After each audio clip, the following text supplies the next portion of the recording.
മുളക് വഴട്ടുകയാണ്. മീൻകറി വെക്കാനാ ഇങ്ങനെ. ഇപ്പം മീൻകറി വെക്കാനായിട്ട് എന്നാ മീനാ ഇത് പാക്കുറിച്ച്. അപ്പം ഇത് ആദ്യം മുളക് എല്ലാം ഇത് കടുക് പൊട്ടിച്ചു. കടുകിനകത്തേക്ക് ഉലുവ ഇട്ടു.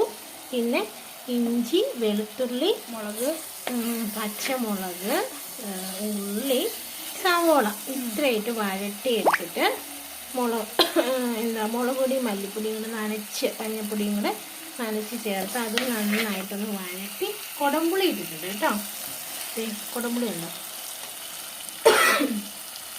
അയ്യോ ആവി അടിച്ചിട്ട് കാണാൻ പറ്റുന്നില്ല. കുടംപുളിയും കൂടി ഇട്ട് ഇനി എന്നാ ചെയ്യുന്നതെന്ന് അറിയാമോ? നമ്മൾ വെള്ളം ഒഴിക്കുവാണേ. നമുക്ക് ആവശ്യത്തിനുള്ള വെള്ളം ഒഴിക്കാം.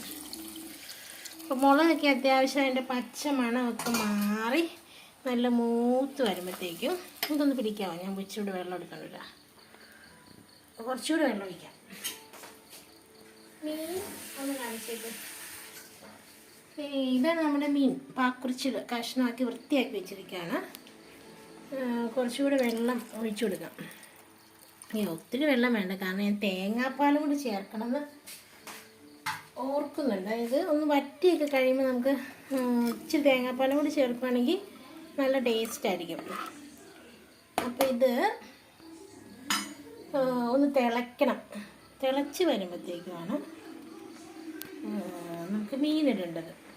അപ്പോൾ കറി നന്നായിട്ട് തിളച്ചിട്ടുണ്ട്. ഇനി ഇതിലേക്ക് നമുക്ക് കഷ്ണങ്ങൾ പെറുക്കിയിട്ട് കൊടുക്കാം. ഓരോ കഷ്ണങ്ങൾ ഇങ്ങനെ പെറുക്കി ഇങ്ങനെ ഇട്ട് കൊടുക്കണം. ആവശ്യത്തിന് കഷ്ണമൊക്കെ ഇട്ട് കൊടുത്ത് കഴിഞ്ഞിട്ട് നമുക്ക് മൂടി വയ്ക്കാം. മൂടി വെച്ച് കഴിഞ്ഞാൽ പിന്നെ ഒന്ന് തിളച്ച് കുറുകിയൊക്കെ വറ്റി കഴിയുമ്പം തേങ്ങാപ്പാൽ വേണമെന്നുണ്ട്, നിർബന്ധമൊന്നുമില്ല കേട്ടോ. തേങ്ങാപ്പാൽ ഇഷ്ടമുള്ളവർക്ക് തേങ്ങാപ്പാൽ ചേർക്കാം. ഇനി ചിലർക്ക് മുളക് ചാറായിരിക്കുമല്ലോ ഇഷ്ടം. നല്ല മുളക് ചാറ് ഇഷ്ടമുള്ളവരുണ്ട്. അങ്ങനെയുള്ളവർക്ക് മുളക് ചാറായിട്ട് തന്നെ എടുക്കാം. പക്ഷെ ചിലർക്കത് എരിവൊന്നും പറ്റത്തില്ല. ഇച്ചിരി തേങ്ങാപ്പാലിൻ്റെ ടേസ്റ്റൊക്കെ ആയിരിക്കും ഇഷ്ടം. അങ്ങനെയുള്ളവർക്ക് തേങ്ങാപ്പാൽ ഒഴിച്ചെടുക്കാം. അങ്ങനെ പല രീതിക്ക് നമുക്ക് കറി വയ്ക്കാം. എന്തായാലും അതിൻ്റെ ബേസിക്കായിട്ട് നമ്മൾ ഇത്രയും കാര്യങ്ങളൊക്കെ ചെയ്ത് കഴിഞ്ഞാൽ പിന്നെ നമുക്ക് ഇഷ്ടമുള്ള പോലെ ആക്കി എടുക്കാമല്ലോ. അപ്പോൾ എന്നിട്ട് നമുക്ക് ഈ പാക്കുറിശ്ശിയുടെ കറിയൊക്കെ കൂട്ടി ചോറുണ്ണാം. അപ്പോൾ വീണ്ടും കാണും വരേക്കും ബൈ. ഇഷ്ടമായെങ്കിൽ ഒന്ന് ലൈക്ക് ചെയ്തേക്കണേ. ഒന്ന് സബ്സ്ക്രൈബും കൂടി ചെയ്യുമായിരുന്നെങ്കിൽ നന്നായിരുന്നു.